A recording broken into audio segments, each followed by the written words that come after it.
प्रदेश में 2023 के इस विधानसभा रण को कौन जीतेगा, इससे बड़ा पक्ष प्रश्न ये है कि प्रदेश का अगला मुख्यमंत्री कौन होगा। कांग्रेस की ओर से फिलहाल दावेदारों में दो ही नाम हैं, सचिन पायलट और मौजूदा मुख्यमंत्री अशोक गहलोत। कांग्रेस की ओर से कहा गया है कि अगर कांग्रेस रिपीट होती है तो मुख्यमंत्री का फैसला जीत कर आए विधायक और कांग्रेस नेतृत्व करेगा। तो वहीं बीजेपी में भी पहली बार फैसला यही हुआ कि जीत के बाद बीजेपी पार्लियामेंट्री बोर्ड तय करेगा कि राजस्थान की कमान किसके हाथ में देनी है।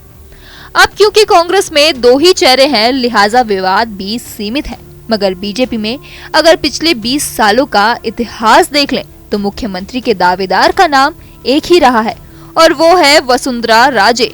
2003 से शुरू हुआ राजे का सफर 2018 तक का चुनाव उन्हीं के चेहरों पर लड़ा गया, या फिर ये भी कह सकते हैं कि उनके ही नेतृत्व में बीजेपी मैदान में उतरी थी। लेकिन अब जब 20 साल पूरे हो चुके हैं तो माना जा रहा है इस बार बीजेपी का केंद्र नेतृत्व 20 साल की कहानी गढ़ने में लगा है। 20 सालों में ऐसा पहली बार है जब वसुंधरा राजे मुख्यमंत्री पद का चेहरा नहीं है और ना ही उन्हें इस बार परिवर्तन यात्रा की कोई कमान मिली है। 25 सितंबर को बीजेपी की परिवर्तन यात्रा का समापन था। प्रधानमंत्री नरेंद्र मोदी यात्रा के समापन के साथ ही महिला आरक्षण बिल को लेकर प्रदेश की जनता के बीच आए। कयास लगाए जाने लगे कि बीजेपी अपनी इस सभा के जरिए वसुंधरा राजे को किसी बड़ी जिम्मेदारी से नवाज सकती है। मगर पीएम मोदी की इस सभा में वसुंधरा राजे का भाषण तक नहीं हुआ। यहाँ तक कि जब मंच पर पीएम मोदी पहुंचे और उनके स्वागत में खड़े नेता जब एक मुस्कान के साथ उनका स्वागत कर रहे थे, तब वसुंधरा राजे के चेहरे के एक्सप्रेशन ने लोगों की हवाइयां उड़ा दी।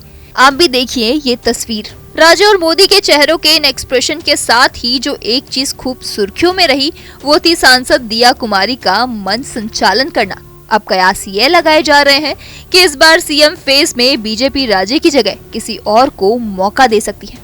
अब सवाल ये है कि आखिर वो चेहरा होगा कौन जिसे कमान सौंपी जा सकती है। पार्टी ने भले ही कोई स्पष्ट संकेत नहीं दिए हैं, लेकिन 25 सितंबर को जयपुर में हुई पीएम मोदी की रैली से कहा जा सकता है कि तस्वीर कुछ साफ होती नजर आ रही है। पीएम मोदी की इस रैली में मंच और पंडाल की बैठक व्यवस्था से लेकर पार्किंग तक की तमाम जिम्मेदारी महिलाओं के पास थी। मंच संचालन राजसमंद सांसद दिया कुमारी ने किया।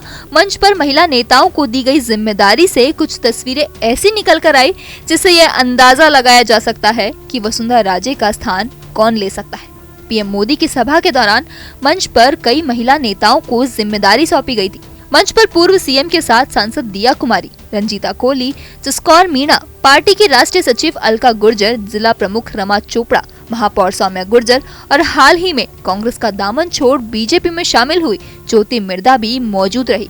इन सब महिला नेताओं में दिया कुमारी और अलका गुर्जर मुख्य भूमिका में नजर आई। अब वसुंधरा राजे के विकल्प कौन बन सकती है, यह सोचनीय प्रश्न है। जरूरी नहीं कि जो चेहरा सबसे आगे हो उसे ही मौका दिया जाए, क्योंकि बीजेपी का राष्ट्र नेतृत्व कई बार चौंकाने वाले फैसले लेते हुए उन चेहरों को मुख्य जिम्मा सौंपते हैं जिनके बारे में कयास कम ही लगाए जाते हैं।